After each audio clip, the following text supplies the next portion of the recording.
Hi there, Dr. Wolfe here. Just a real quick demo using R in RStudio to illustrate how a matrix works in R. You may have heard of a matrix. Essentially, it's a collection of elements of the same data type. We can use numerics, we can use characters, logical. We store basically a structure, create a structure to store data in a fixed number of rows and columns. It's basically the equivalent of a two-dimensional structure because of the rows and columns. It's ideal for mathematical calculations, although we're going to see an example of just using it from a name value pair perspective just to illustrate an example. So this builds on some of the previous tutorials that I've shown. So what we're going to do is the same concept where we're going to use the tech company and the software language they use. So essentially what you do here is you create your variable. In this case, I'll call it my matrix, just something simple. And I'm going to assign that to using the matrix function. And we're going to force everything to be character. So we're going to use C to force everything to character.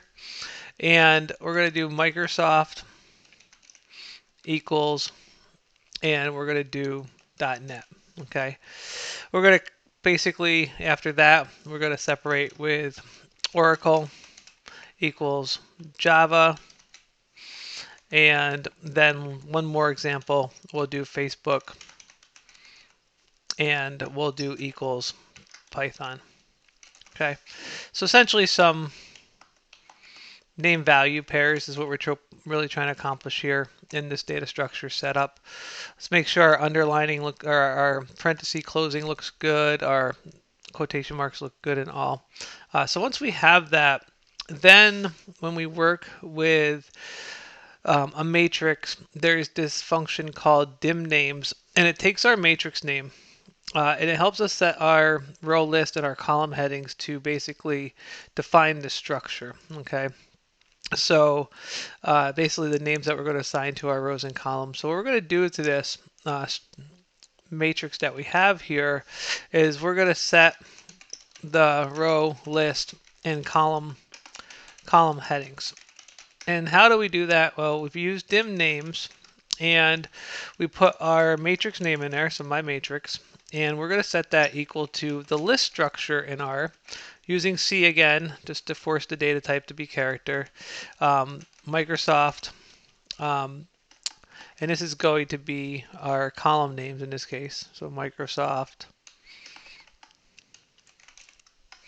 a comma, we'll do Oracle, and then we'll do Facebook. And then what we're going to do is our header, and we're going to call this tech companies. Okay, so what we want to do is we want to make sure we have the proper number of closing parentheses and all. So we have the first two and then the last one. So I think we're good there. And then essentially we're just going to go ahead and print out the results.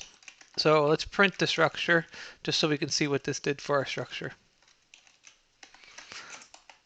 And what we'll do is we'll start up at line 2, and we'll run this line by line for demonstration purposes. So if we hit run, our matrix gets created. Dim names works. Here we end up actually with an error message, and the compiler didn't catch it, so it actually didn't work. And we're trying to figure out, well, what is wrong here. If we look at it, it's telling us the length of dim names not equal to array context or extent. Well, if we look closely, I made a typo on purpose.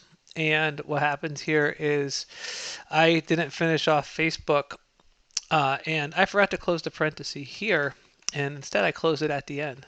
So we should have closed it after the list of the actual headings, okay, for the rows, and that's what went wrong there. So if we pick up running at this line, that should work correctly. And now the print command will print out tech companies and then our rows, Microsoft, Oracle, Facebook, and then their actual values of net, Java, and Python.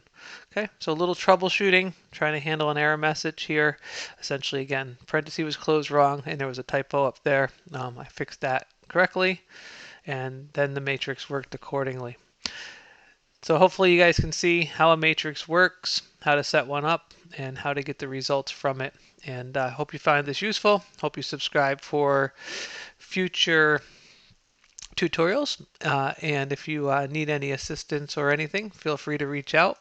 If you're looking for the basic syntax of what a matrix looks like, so in addition to what I just demonstrate, real quick, I'm just going to put that structure here in the comments. So it handles data, then the rows, then the columns, then the byrow and dim names. So those are the parameters when you go ahead and you set one up. So hope you found this useful. Thanks all. Have a great time.